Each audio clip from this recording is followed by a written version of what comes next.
warahmatullahi wabarakatuh. We thank Allah who made us Muslims. We glorify Him. We bear witness that none deserves to be worshipped except Allah, and we also bear witness that the Prophet Muhammed sallallahu alaihi wasallam is His servant and His messenger. And the peace and blessings of Allah be on the Prophet and on those who follow Him to the judgment. We are in the month of Ramadan, and we all know the essence of Ramadan. Allah Himself obliged Muslims to fast, as He has obliged those who came as believers before us. He said in Surah Al-Baqarah that Kutiba alaykum as-siyam kama kutiba ala alladhina min qablikum la'allakum tattaqun ayyaman ma'duda. Allah said, Allah has decreed on you, these believers, Muslims, the fasting, as He has decreed on those who come before us. That is, those believers, those that believed in God before the coming of Muhammad sallallahu alaihi wasallam.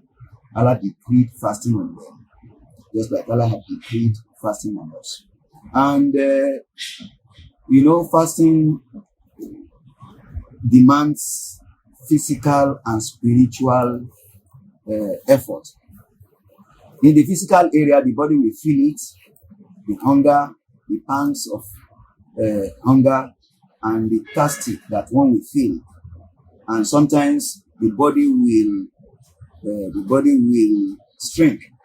Sometimes one may want to look at it as if, why is Allah hard? Why is it this way? At the end of the ayah of the verses of fasting, He said, "La'allakum tattaqun." He has ordained it for us to attain piety. And He said, "Ma yuridu bikum al-usra walakin yuridu bikum al-yusra." He said He has not wished for us any hardship. Rather, what He wished for us is grace, is mercy, is comfort, is kindness, for us to attain the special grace He has embodied in fasting, and that is to attain piety. Whoever attains piety, definitely his sins will have been forgiven, and he will be readily close to God. And once he raises his hands, his prayers will definitely be forgiven. So for us to attain this level, there are various acts of worships that a Muslim must involve himself. We have some acts of worship like Salat, that is the 5 daily prayers, Zakat, that is the almsgiving, then we have the Hajj, then we have this fasting. All these ibadats, all these other acts of worship, Allah said, the reward has standard measurement before Him. He will tell you, this is the reward for your fasting, and this is the reward for your salat, this is the reward for your hajj, this is the reward for your... But He said, fasting is for me. Wa ana ajidi. I will reward you accordingly. He said, of all the acts of ibadah, of all the acts of worship, the one that one can sincerely do without any eye service is fasting. The reason being that if you are fasting for people to say, for people to hear, and for people to know that you are fasting, when you get inside, you can always drink water, eat something, and then clean up your mouth and come out and say, we are fasting. You can pray to do eye service. You can send people to Hajj to do eye service, but you cannot punish your body to do eye service, because the pangs for thirsty and the pangs for hunger, if you are doing eye service, you will rather go inside, eat yourself up, and then come out and still claim to be fasting. So if one has done fasting sincerely for Allah, he will never go inside to cut it. And that is why Allah said, Man sama imanan wa ihtisaban ghufira lahu ma taqaddama min dhanbihi. Whoever fasts with the fear of God, with the belief in the reward for fasting, and in expectation for its reward, ghufira lahu ma taqaddama min dhanbihi. Allah is going to forgive him all his previous sin. In another hadith, He said, at the end of the fasting, it will be kayawman waladatihu ummihi. Kayawmin waladatihu ummihi. Like the day his mother gave birth to him. That is, he will be like a born again at the end of Ramadan. to do the fasting properly. So fasting is a redemption from hellfire. The Prophet Muhammad said,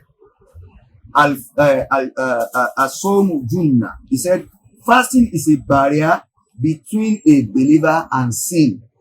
And it is also a barrier between a believer and hellfire. The Prophet Muhammad said in another hadith, he said, if one fasts for a day, he will be made far away from hellfire for hundreds of thousands of miles away from hellfire. Per day of a fast takes you away as far as thousands of hundreds of miles away from hellfire. So these are just some of the virtues of Ramadan, which a Muslim must be able to appreciate, understand, and follow. Now, what are the elements of fasting? What are we required to do before we can say we want to fast? Number one is the intention. There must be the intention to fast. You cannot just we have series types of voluntary fasting, as much as over 10 types that the Prophet enumerated for us. We have every Mondays and Fridays. We have, every Mondays and Thursdays fasting. We have Ayamul Bid, 13, 14, 15 of every Islamic calendar. Then we have all sorts of voluntary fasting, which we call Tatawu. All these kinds of fasting, you may not necessarily hold your intention before you commence the fast. But Ramadan, you must have the intention to fast for 30 days from the beginning before you fast at all. So one of the conditions for fasting is that one must have the intention to fast. And if anything breaks the intention in between, the fasting is broken on its own. So it's not that really like you are fasting and you say, oh, I'm so tired. By 1, I will cut the fast. I will break the fast. By 1, that one you mentioned, either you eat or you don't eat, the fasting is breaking. If it is Ramadan. But if it is other fasting, if you don't break it with water or whatever food, you can still continue with it. But if it is Ramadan, the intention, I'm emphasizing on the intention because a lot of people don't know the level of this intention in Ramadan. The intention is so great in Ramadan, so much that from the beginning of Ramadan to the end of Ramadan, your intention cannot be broken. Once it breaks, like a woman that sees her menses during Ramadan, you can't fast when you are in the period. When a woman is passing through a period time, she cannot fast. So if maybe at 10th of Ramadan, she stops fasting. Maybe at 15, she needs to commence. Then she needs to renew her intention that I am renewing my intention to complete the remaining of Ramadan. And after the Ramadan, once I am free, I will be able to complete those ones that are missed, because Allah said in his Allah said we should complete the fast for him. That fast must be completed. It's not a matter of, like some Yoruba will say, metala away. From at the beginning, at the middle, and at the end. It's not meta. You must complete either the 29 or 30 days. Because the month with Allah is 29. Sometimes it's 30. So if you sight the moon, you start. If you see another moon of the other month, then you end it. So the intention must come first. Secondly, we must sight the moon before we commence fasting. You must sight the moon. You don't calculate for Ramadan.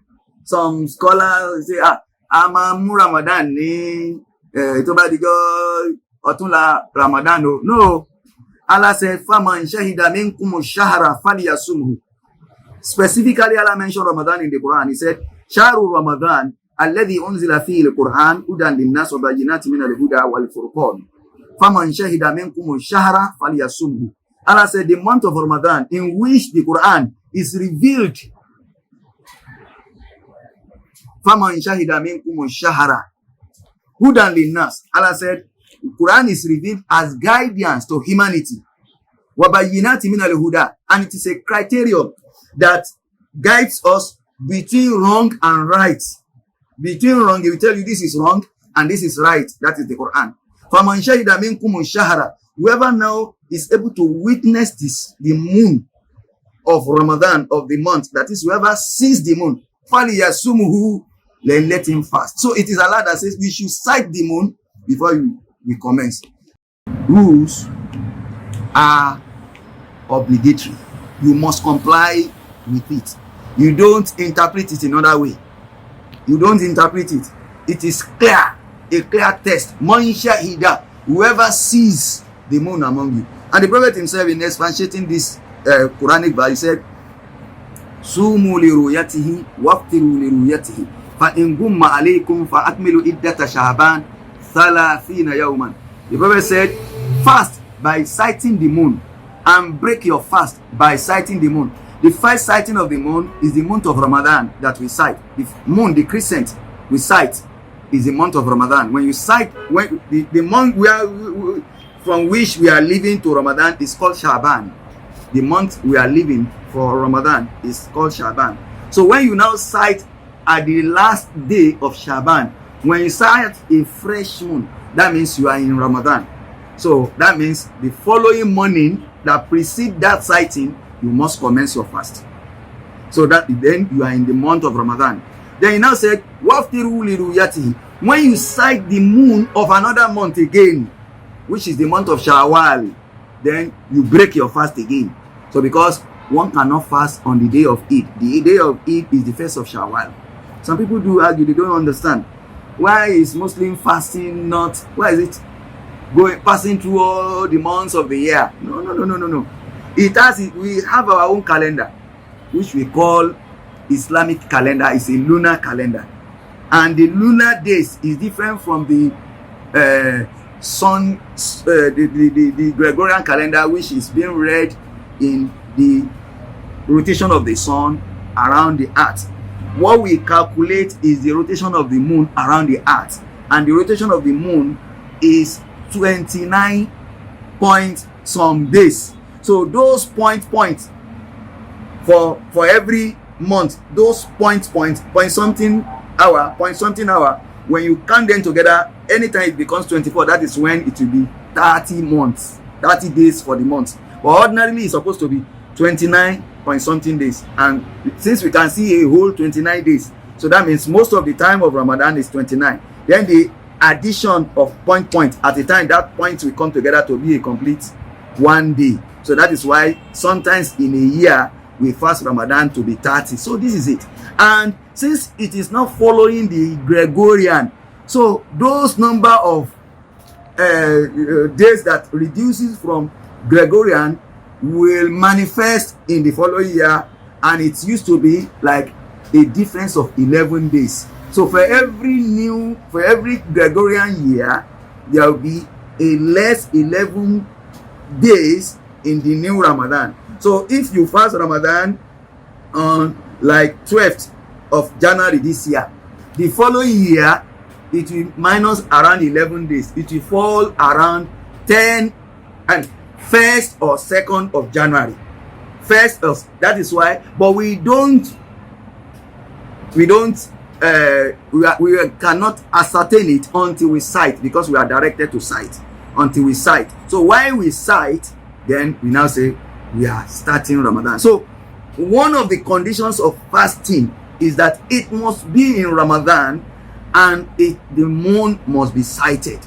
The moon for fasting must be sighted. And apart from sighting the moon for fasting for the beginning, when we are also breaking, the moon for Shawwal, which is the following month, must also be sighted. When we have sighted the new moon of Shawwal, then we break our fast. That day that we see the Shawwal is the day of Yawmul Fitr, that is the Yawm of breaking the fast, which is the day we celebrate our Eid al-Fitr. That is the smaller Eid in the Muslim act of worship. We're still Ramadan now. Yeah, the first week of Ramadan. Yes. The first week of Ramadan. What is expected of a Muslim to do? Yes, normally what we are doing, where the difference may come in Ramadan is the last 10 days. The first to 10 days or first to 20 days is the same thing. One of those things we do regularly to strengthen our fast more, because fasting is like just the fasting itself from the requirement of Ramadan is just like 1% of the real essence of Ramadan, because the real essence of Ramadan is to clean us from the previous sin is to clean us, because you must have accumulated sin for the whole 11 months. Then a month is to clean you and return you back to a rejuvenated spirit of loving God and fearing him. So it is to reawaken our spiritual closeness to God. So if you are left like that for the whole period and we are not cleaned, it's just like passing oil through a pipe. There will be sediments of rubbish. At the time the pipe will be filled, it will not even allow any passage of. So, but when you clean it, then it will look new, and then the fluid will pass properly. Exactly this Ramadan. Ramadan will clean us, however tough or bad a Muslim is. Once it is Ramadan, he will caution himself. Know how. Because the Prophet said, said, many people are only fasting. They have no reward except the hunger. They have no reward except the thirst.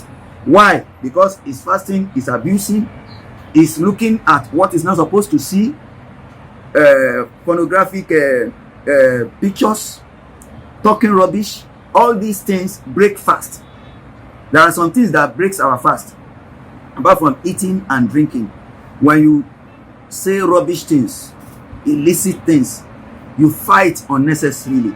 The Prophet said, if anybody wants to fight you while you are fasting, he said, tell the person, in the soil, I am fasting, I'm not ready for fight.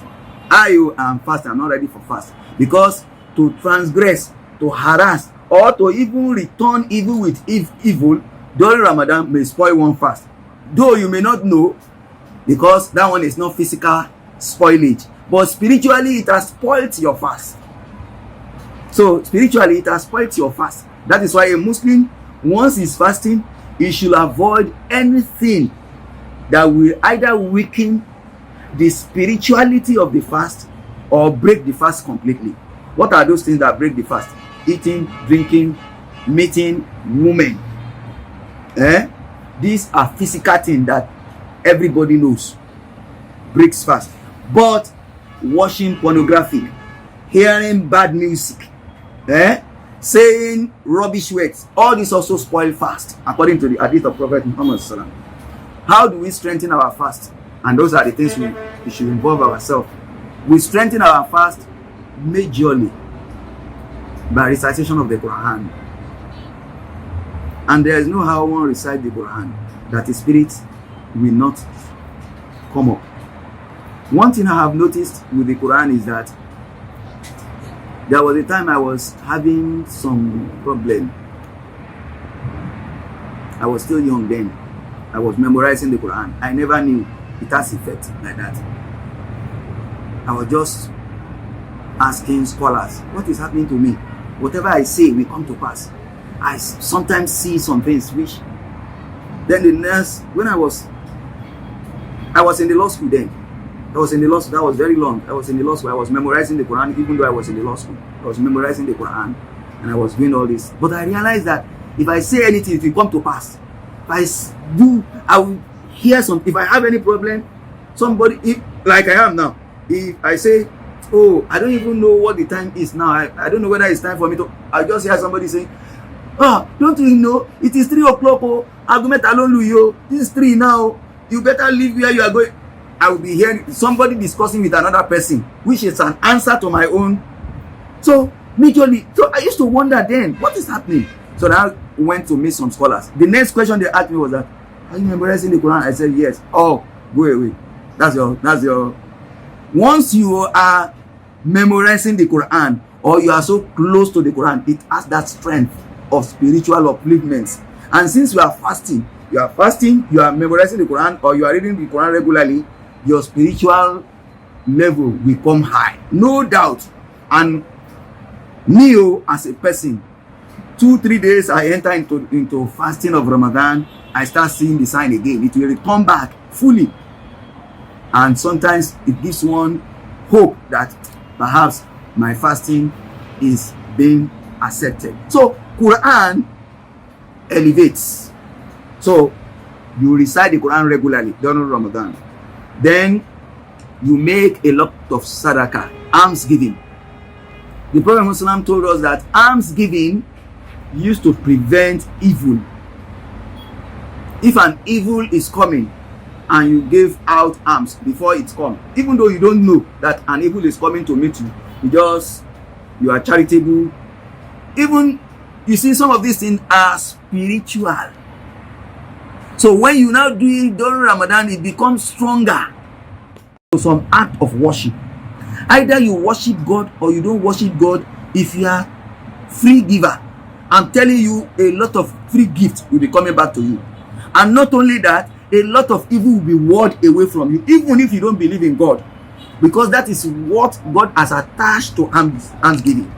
So when you are now fasting and you do this along with it, you get this blessing in manifold. You are fasting, you give a lot of alms, then you expect a lot of grace from God, a lot of abundance from God, a lot of protection from all kinds of evil. So you involve yourself in a lot of almsgiving. Thirdly, you also involve yourself in a lot of nawafil. Nawafil is nafila, voluntary prayers. We have our 5 daily prayers, regular 5 daily prayers. But apart from the regular 5 daily prayers, we have a lot of voluntary prayers. A lot. When people say the number of, people think the prayer for Muslims is only 5 times daily. There are some other recommended salawats, which are known as voluntary prayers. Immediately after Salatul Subi, we have what we call Salatul Ishraq. Muslims knows about this. We have Salatul Duha. This one you still observe it before afternoon prayer. Still observe this Nawafil. So, and then we have night vigil, which we call Tahajjud.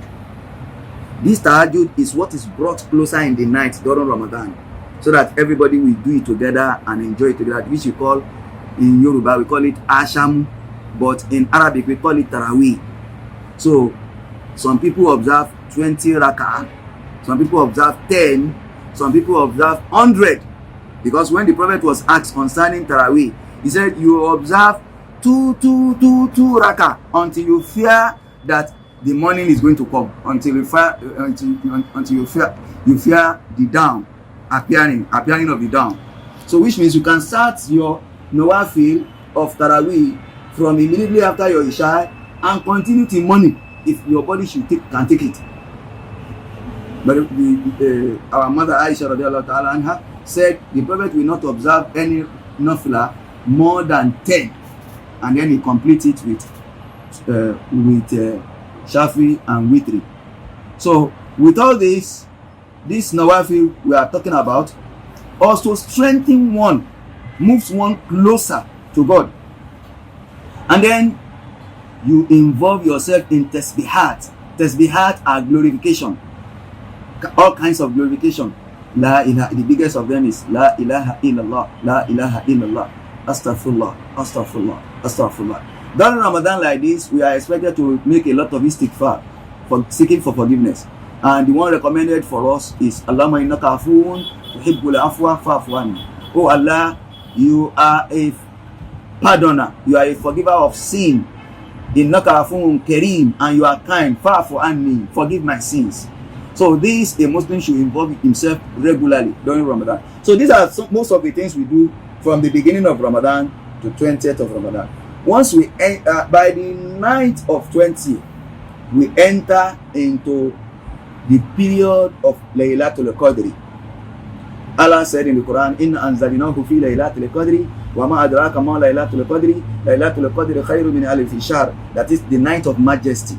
The night of majesty, according to the Quran, is the night in which Angel Gabriel gave the Prophet Muhammad the first verses of the Quran, where he said to him, Ikra, read.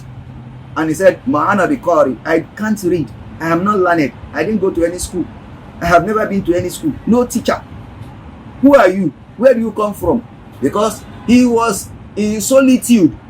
He used to go on top of the mountain in solitude. He will spend 15 days there, 2 weeks. He will be, because all his community, they are idol worshippers, and he felt there must be true God. We can't be worshiping idols. These things, stones and trees and whatever you people are worshiping, can never profit, and neither can they injure. So he now went. He used to go into solitude for 2 weeks every month. So when he's in the solitude, he will be ruminating concerning life, thinking of how God is, because no believer in their country, they are idol worshippers. So it was one of the occasions he just saw a man with him. Who are you? Where are you coming from? Who is this? The man appeared neat. In any ramification, does not appear to be a traveler or whatever. And where he was, before you can get there, it will take you a very long, strenuous effort to get on top of the mountain. This man did not show any traces of having done anything strenuous. So who are you? The man just held him. He said, Ikra, read. And he said, Ma'ana bikari, I don't know how to read. I'm not a reader. I've never been to school. Who are you? He said, Ikra. He said that to him again. He said, read. He said, Ma'ana bikari, I can't read. I'm not a reader. I don't go to school. Who are you? Then the man held him tight to his chest. Who are you? Then he released him. He said, Ikra bi ismi rabbik. Read in the name of your Lord. That was how the prophet started reading. And that was how he became the master of everybody today. Then Allah now descended to him through that angel the first verses of the Quran, which is known as Ikra bi ismi rabbika alladhi khalaq khalaqal insana min alaq ikra wa rabbuka li akram alladhi allama bil qalam allama lil insan ma lam ya'lam. These first verses was revealed in that night of majesty, in the month of Ramadan. In the month of Ramadan. So Allah now said, whoever is fortunate in any Ramadan to wake up and pray on that day that equates the day the prophet received the first message, he is going to be redeemed from hellfire everlastingly. All his previous sin will be forgiven, and whatever he requests from Allah, Allah will grant him. So the people now ask the prophet, which night, which day was this night? On the day that this thing happened to you. So, I don't know. Let me ask God. I knew it is the last 10 days of Ramadan. So when he asked God, God showed it to him. But because God wanted us to struggle to search for the night, God just told him it is the odd days of the months of the last 10 days of Ramadan. So let them search for that night on the last 10 days of Ramadan. So we now have either 21, 23, 25, 27 or 29. It's a strategy to make us pray through all the 10 days. Because if Allah has revealed to us that it is a particular day, people will not do any worship again. They will be expecting that day and want to do it for that day. And Allah understand human being better. So he just said it is the last 10 days of the month of Ramadan. So by that last 10 days, people go for seclusion. That is what makes it different from the other one, from the other first 20 days. We go for seclusion. That seclusion is what we call itikaf, where people will leave their homes and go for seclusion in the mosque. You avoid everything worldly. You keep away your phone, keep away all books, everything. The only book you can be reading is the Quran. You don't talk to anybody. You don't convert. What you only do there, read the Quran, do nawafil, then do tasbihat, subhanallah, alhamdulillah, all kinds of glorification to God. Those are the things you do throughout the last 10 days of Ramadan. So there is no how one will be at that place that will not meet up with that particular night. And even the Prophet Muhammad said, whoever goes for seclusion is a guest of Allah, while Allah is his host. Even if he's in that seclusion throughout the night, he did not wake up to do any worship, because he's already in the house of God expecting the night, and the sleep overtook him. He couldn't do it. Allah will grant him the same reward because he has fully come for that purpose. So that is why one can never miss that Laylatul Qadr if he goes for seclusion. It is called the night of majesty, Laylatul Qadr. Majorly scholars says it is 27th of Ramadan, but no authentic hadith that tells us it is 27th. It is the night of 27th of Ramadan. When the Prophet did not tell them, and he said himself he cannot confirm when exactly it is, he said, Allah just told me, what you expect is that the night that precedes it will be a very cool night, and the day that precedes it will be a very cool day. Even if the place is hot, is in the desert, that day will be cool than every other day that precedes it. And many times people have observed that 27th of Ramadan used to be the coolest period of the whole of the period of Ramadan. It used to be the coolest of the whole of the period of Ramadan. So that is why scholars, when they do observation for several years, they realize that 27 used to be the coolest. But since there is no certainty that it is that 27th, it is just by trying to interpret what the Prophet Muhammad said that we now give it. Some other days there could be rain, some other days there could be, but what the Prophet said, he says it's not going to be too hot, and it's not going to be too wet. It's going to be a cool day, cool night preceded, and cool day in the following day. So that is why some of those areas one could be vigilant to try to get the day. But what do we really need the day for again, when we have been told to go for seclusion and do the act of worship throughout the period? With all this, some people will say Muslims are not redeemed, they don't have redemption, whatever. I don't think there is any other redemption than this. We have been told that if you observe your Ramadan and you see, when we talk of you don't attain piety, you don't attain something just by ordinary belief. You attain piety, you attain high spirituality with action, not with just I believe, once I believe this, or I believe in this way, then I am redeemed. No, you have to walk along with that belief. If you want to talk of belief, I don't think any one of somebody can believe in what.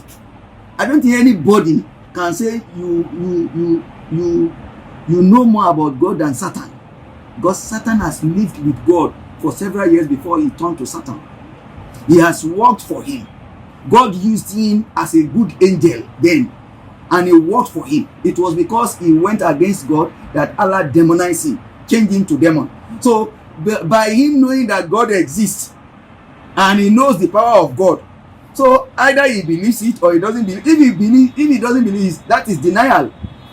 But it is right inside them, Satan, that God exists. But we were made to believe because we were preached to and we read it. But it was so certain for Satan that God exists and God has power to destroy, to build, to be kind, and to be harsh. Satan knows all this. But some of us can say, because of this evil that happened to me, if truly there is God, he shouldn't allow this in my life, so there is no God. Satan can never say there is no God. He can only deny him. He can only deny him to delude you, not himself. To make others go astray, not himself, because he knew. So if it is ordinary belief, Satan will have been saved by ordinary belief. But you must act with your belief. That is where Satan fails, because he could not act with the belief. That is why he saves. So we as Muslims, God said, Imam, believe what is Sabbath and walk by it. What is walking by it? Fast. And you ensure that your fast is pure, is sincere for God. Once you do all this, then you are redeemed. That is what the Prophet said. Whoever fasts and he believes in the fasting and he expects the reward, then after the fast it will be like the day he was born, and his reward is Jannah, is paradise. He cannot have hell. He can't have hell. The Prophet said, whoever fasts a full Ramadan in his life, let him be rest assured that he will enter paradise. But with the condition that you perfect all what I have said at the beginning. Avoid evil. Don't commit those things that will either weaken your fast or spoil the fast. So I want to say what is stage is that we walk by the belief we have. We walk by the standard. And you see, when Allah brought this Ramadan for us, He brought it to create standard of behavior for us. So if He has trained us for 30 days to avoid smoking, fornication, adultery,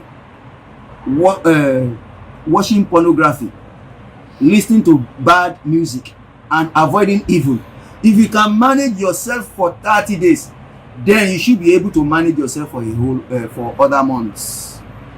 You see, one thing is this: sometimes even after Ramadan, after you have fasted for 30 days, the first to 3 days after Ramadan, if you want to eat, you fear, Ramadan has gone, let me eat. The same thing if you want to do some evil you don't used to do during Ramadan. I'm no more in Ramadan, then you come. So which means the effect of Ramadan still lasts for some period until you now on your own volition spoil it. So if Allah has trained you for that 30 days and you are able to manage the 30 days without dying, without losing anything, then you should know that if you live that kind of life, then you are living pure life. And that is one of the essence of Ramadan. That is why Allah said He commanded us to fast, just like He has commanded those who preceded us, la'allakum tattaqun, so that we can attain piety, we can attain the fear of God, we can attain God consciousness. Wherever you are, you be conscious that God is there. God is wherever you are. Allah said it in the Quran, wherever you are too. فَإِنَّ اللَّهَ ثَالِثُهُمْ, Allah is the third of them. Where you are four, Allah is the fourth of them. Is the fifth of them. Where you are five, Allah is the sixth of them. He said, if you are more or less, Allah is there with you. That is how He concluded that verse in the Quran. So wherever we are, Allah is with us. When we say Allah is with us, that does not mean Allah is with us physically. It's with us in knowledge. Because Allah does not live within His creation. Allah does not live within His creation. He has been existing before He started creation. And that is why in the Quran He said, Allah al-Ardi istawa ar-Rahman. He said, the beneficent one who created the heavens and the earth in 6 days. And then after He finished His creation, He now came on top of everything. That means He does not live within His creation, because His creation cannot contain Him. But His knowledge is everywhere. And He told us that He is closer to us than our jugular vein. God knows you better than yourself. He sees even inside you. Inside you. Inside you. Which, if there is no microscope or whatever, you cannot see inside yourself. Allah is seeing inside you. He knows you before He created you. Says several years before God started creation, He has decreed what His creation is going to be, what they are going to become. Before He started creation at all, He has decreed what they are going to be. He has known that I that is sitting here, I will be in this office at this hour, at this time, and He knows when I'm going to leave this office today. Even right from before He created me at all. Meanwhile, as I'm talking now, I don't know when I'm going to leave this office today. I don't know when I'm going to reach home. He knows everything, and He knows what I'm going to meet at home. And He's ready for everything. And that is why we call Him God. Because He knows everything. Nothing comes to God by surprise, by sudden. And that is why He can never regret. Because He knows what He is going to do. When He wanted to create, He, according to the Quran, though that is not part of what we are discussing, but it's just for us to know that God does not wish us with evil. He wishes us with mercy. And He wants to be compassionate with us. He wants to show His grace for us. When before he created Adam, He told him, here is this Satan, beware of him. After finishing creating Adam, He told him, here is this Satan, beware of him. Kana min al-jinn Allah said is a demon from the beginning. وَكَانَ مِنَ الْكَافِرِينَ, and is an unbeliever. An unbeliever. So God knew he was going to turn to a non-believer. Even though before he turned to a non-believer, because according to some hadith, he has served God for several millions of years, which he was leading angels to carry out exercises for God. So what really annoyed him was that when God created man, God now gave man superiority over all creatures. That annoyed him. That you have created me, and all these are in the Quran. You created me, and then somebody you created thereafter, very long after you have been serving you, you now gave him superiority over me. And I said, yes, I did that for a purpose. And what was the purpose? The purpose was because when we call his name is Iblis, which Christians call Belisi in Yoruba, is Iblis. When he was created, he was made leader of angels. And when he was made leader of angels, he used to lead. Angels don't offend God. They cannot. They are not created with instinct to offend God. But God created Iblis because he was their master with instinct. Just like human being, with instinct. He can do his wish and he can do the wish of God. He can decide to do whatever he likes. So God gave him leadership. So he used to direct angels. God now saw in him that he was not worshiping him sincerely. That he was not sincere in his worship. He wanted to take the glory of God from the angels.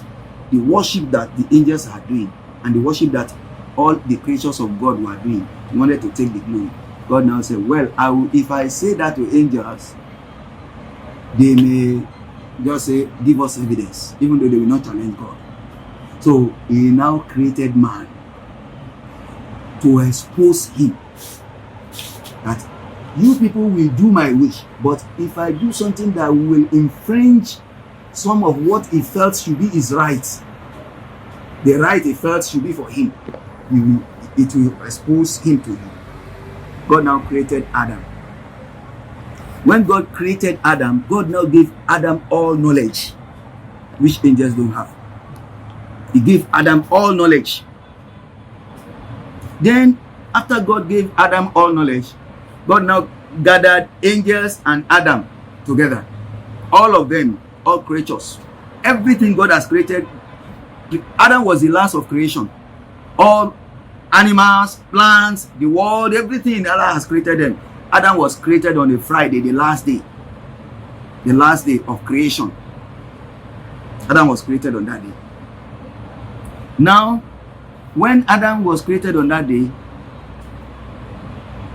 Allah, according to the Quran, Allah now gave him knowledge of all things, which he did not give angels, including this Satan.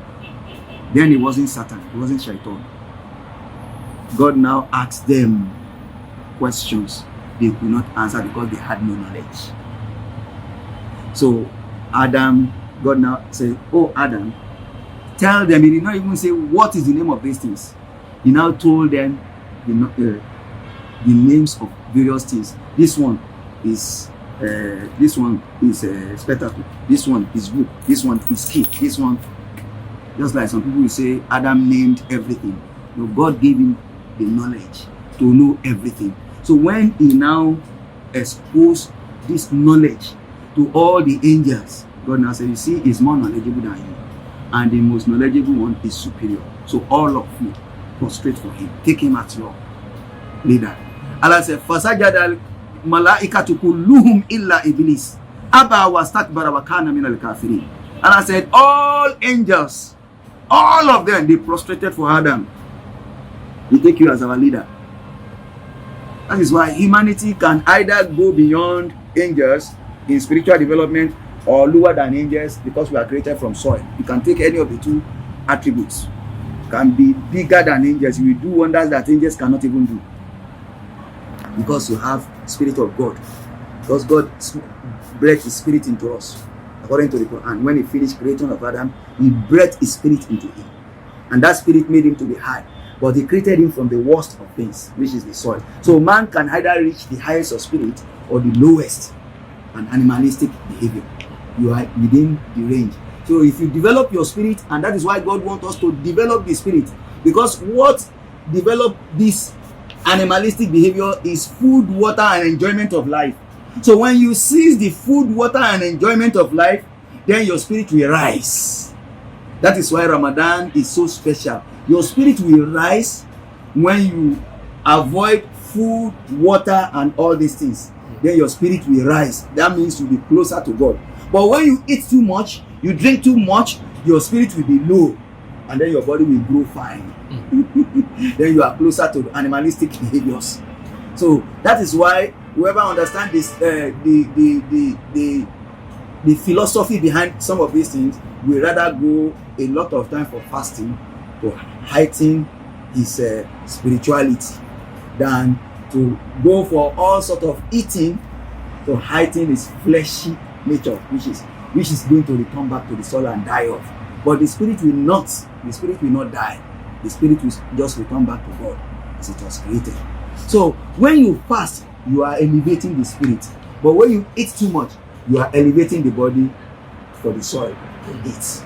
So that is the difference. But when you elevate the spirit, you are elevating it towards God. When you elevate the spirit, the body, you elevate it for the soil to eat. So that is the difference between, that is the philosophy behind some of these things. So when God now created Adam and he breathed into him, so that spirit is in him.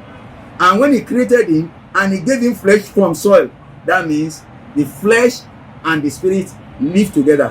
One should be higher. Where you are inclined to is where you get the better part of. And because you are high in spirit does not mean you cannot still get the goodness of this world, because Allah said we should not deny ourselves the goodness of this world, because he created the goodness of this world for us. He created the goodness of this world for us. Now Adam, then Allah said illa Iblis, except Iblis. That was when he was still bearing Iblis. Illa Iblis Abba, Allah said he refused, was takbara, and he became arrogant. Wakana min al-kafirin. He said, and before then I have known that is what he was going to do. He was a kafir, he was an unbeliever. So I now expose his unbelief. So it is there that angels now say, hey, so this man can even disobey God. So this one will disobey God. So he has the guts to disobey God. Not only disobey God, you know what he told God in another verse of the Quran? He said, khalaqtani min nar wa khalaqtahu min tin. You created Adam from ordinary soil and you created me from fire. God created demon from fire. Allah said, no. Though I created Adam from dust, but I created him with my hand, and I breathed my breath into it. And you know, whatever you do with your hand is going to be precious to you. If they said mold things, several people mold their own, and then you now use your own you use your hand to mold one. The one you use your hand to mold will be more precious to you. Of all creations of God, all were created with ordinary word. Be and they become. Be and they become. Be and they become. Just the words of God. Be. The word be and it became. The plant be and it became. This one, that's what we call kun fayakun. Innama amru idha arada shay'an an yaqula lahu kun fayakun. Allah said, my method of creation is that whenever I wish anything, I just say be and it becomes. But when it is time of Adam, God molded him with his hand. Look at the difference. After molding him with his hand, he now said, be man. You see, be man. By that be man, his spirit entered into it and he became flesh and became living. So that is why God was telling Satan, he said, I created him, not just my mother's soil, with my hand, which means it's more precious. Not like you others that I created with ordinary words. I created him with my hand and I said my words and I my spirit into it and became flesh and became human. So he's more superior to you. If you are looking at the content of his creation, if you think his content of creation is lower to the content of your creation, you are telling lies. because I molded him with my hand. And that gives us that superiority. Satan still say, no, I'm not going to cross it. God has sent him away from heaven and sent him to this world. Because he cannot reach heaven. He can't. Because God has sealed. Surah to Mark. And I said, we have sealed the heaven away from all demons and Satan. He cannot enter heaven. He can't enter heaven. But your own spirit can elevate and go far beyond that. And that is why a Muslim, God sent us through Ramadan to be able to, just like we have free period of eating, He now give us free period of denying ourselves from eating and drinking so that our spirit could be.